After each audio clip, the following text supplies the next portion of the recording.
जोशना पालवा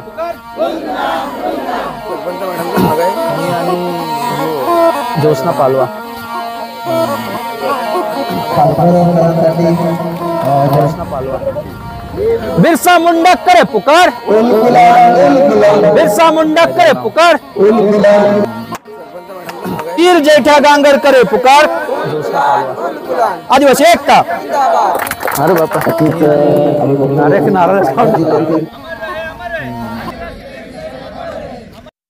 संघर्ष उभा राहिला। समोर जे पिंपळाचं झाड आहे तिथे आपल्या लोकांची मीटिंग भरली होती आणि तिथे बेछूट गोळीबार झाला पोलिसांकडून आणि त्याच्यामध्ये आपले लोक शहीद झालेले आहेत। ठीक आहे, आज ना उद्या लोकांना त्याची जाणीव होईल, कारण आपण जालियनवाला बाग हत्याकांड असेल किंवा बाकीची जी इतिहासातली पानं असतील ती चाळतोय, कुठे कुठे स्मारक बघतोय, परंतु आपल्या आदिवासी लोकांनी पण ह्या स्वातंत्र्यासाठी खूप मोठं बलिदान दिलेलं आहे। 7 जानेवारी 1947 म्हणजे स्वातंत्र्याची पहाट होण्यापूर्वीच आपल्या लोकांवरती हा घाला घातला होता, परंतु सरकार ही फक्त जे प्रस्थापित व्यवस्था आहे त्यांची नावं लक्षात ठेवतं, परंतु आपल्या लोकांची नाही। हे खेदाची गोष्ट आहे, हरकत नाही, आपण थोडे जागरूक आहोत आणि त्या बाबतीत आज इथे एकत्र झालोत। तर स्वागत करण्यासारखं नाही तरी पण मी शब्दसुमनाने सगळ्यांचं स्वागत करतो की आज तुम्ही इथे आलात आणि पुढील आपण कार्यक्रमाला सुरुवात करूया। आपल्या प्रथेप्रमाणे त्यांना फुलहार आणि नारळ चढवून आपल्या हा पूजाविधी संपन्न करूया। तर मी पुढची जबाबदारी बॅटरी खपवते ना, ती लाईट बॅटरी खपवते लाईट असं आपल्याला माहिती नाही, पण ज्या संदर्भात एवढी माहिती मिळाली डॉक्टरांना किंवा त्यांनी ती पुढे आणली आणि त्याच्यासाठी आपण इथे आज जमले आहोत। बॅटरी खपवते असं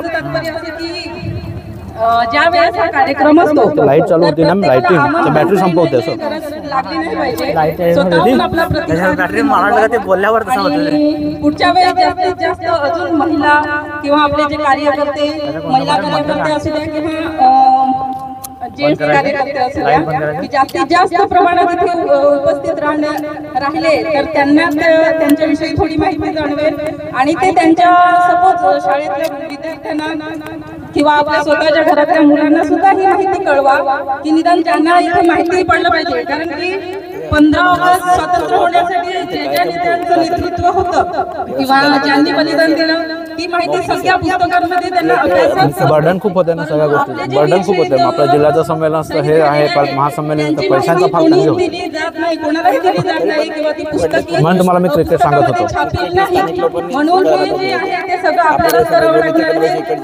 ह्या उद्देशाने आपण सगळ्यांनी एकत्र जमा ह्याच्याबद्दल जितका सध्याची आपली परिस्थिती अशी आहे की सगळ्या गोष्टींसाठी ऍडव्हर्टाइजमेंट करावी लागते, तर ह्या गोष्टीसाठी सुद्धा ऍडव्हर्टाइजमेंट करावी लागेल। ह्याचा भान ठेवा की तुम्हाला माहिती म्हणजे जर का मेसेज टाकल्यानंतरच येऊ अशातला भाग नाही, तर स्वतःहून येण्याची इच्छा बाळगा आणि स्वतःहून आपल्या मुलांना बोरशेतीचा पराडा आहे चालला ना या गाडी नावं सांगा, डेकोरेशन जाणीव होईल की नांदेड येथे आपले वीर शहीद होऊन गेलेले आहेत। त्याच्यासाठी आपण स्वतः प्रयत्न करावा लागेल, कारण की हे पुस्तकामध्ये येणार नाही किंवा आलं तरी पण त्याचा मूळ हेतू किंवा जो उद्देश होता तो काही दाखवला जाणार नाही, पण शक्यतो इतिहासात आपल्या वीर शहीदांचं कुठेच नाव ते दाखवत नाही पुस्तकांमध्ये, त्यामुळे आपल्या मुलांना याविषयी माहिती काहीच होत नाही। म्हणून आपलंच काम आहे की आपण ते स्वतःहून आपल्या मुलांना किंवा शाळेतल्या विद्यार्थ्यांना आपल्या आजूबाजूच्या गावातल्या लोकांना सांगा की जेणेकरून आपण इथे मानवंदना देण्यासाठी व पुढच्या वर्षी किंवा त्याच्या पुढच्या वर्षी अजून जास्तीत जास्त लोक येण्याचा निश्चय करतील किंवा त्यांना येण्याची इच्छा होईल, त्यांचा प्रतिसाद जास्त मिळेल। तर हा इतिहास लोकांपर्यंत घेऊन जाणं ही आपली जबाबदारी आहे आणि त्या माध्यमातून येणाऱ्या वर्षामध्ये हा कार्यक्रम आपण कशा पद्धतीने मोठ्या प्रमाणात करू शकतो ही जाणीव जागृतीचं काम आपण करूया। आणि मी पहिलेही खेद व्यक्त केला आणि सगळ्यांनाच म्हणजे आपले राजकीय पुढारी असतील, सगळेच पुढारी जे निवडून आलेले आहेत, जे निवडून नाही आलेले आहेत, अशा सगळ्यांना पर्सनल मी त्यांना आमंत्रण दिलं त्यांच्या नावानिशी। काय माहिती आहे अजून त्यांचं तो आदिवासीत्व त्यांचं जागं होत नाही आहे, आणि आपण आपलं काम केलेलं आहे. त्यांच्यापर्यंत सगळ्यांपर्यंत माहिती तर पोचलेली आहे.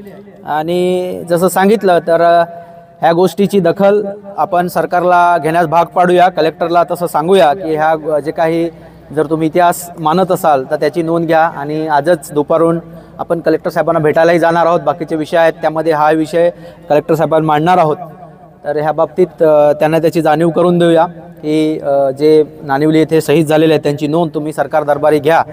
एका पुस्तकाच्या ह्याच्या माध्यमातून गॅजेटमध्येच फक्त त्याची नोंद आहे, पण जी ऑफिशियली घ्यायला पाहिजे. कारण हुतात्मा म्हणून इतरांची नावं छापली जातात, पण आमची नावं कुठे छापली जात नाही. त्यासाठी आपण निश्चित पाठपुरावा करूया.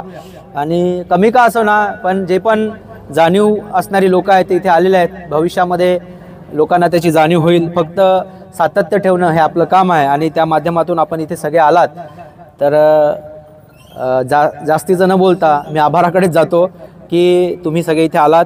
त्या सगळ्यांचं मनापासून आभार. ग्रामपंचायत नानिवली, सरपंच असतील, त्यांची पूर्ण बॉडी, ग्रामसेवक, खास करून सौरासाहेब इथे त्यांनी खूप प्रत्येक वेळेला मदत करत असतात. आणि गावातले इतरही सगळे लोक. आणि जसं खास करून ही जी काही जागा उपलब्ध करून दिली तांडेल कुटुंबाने, त्यांचं खूप मनापासून आभार.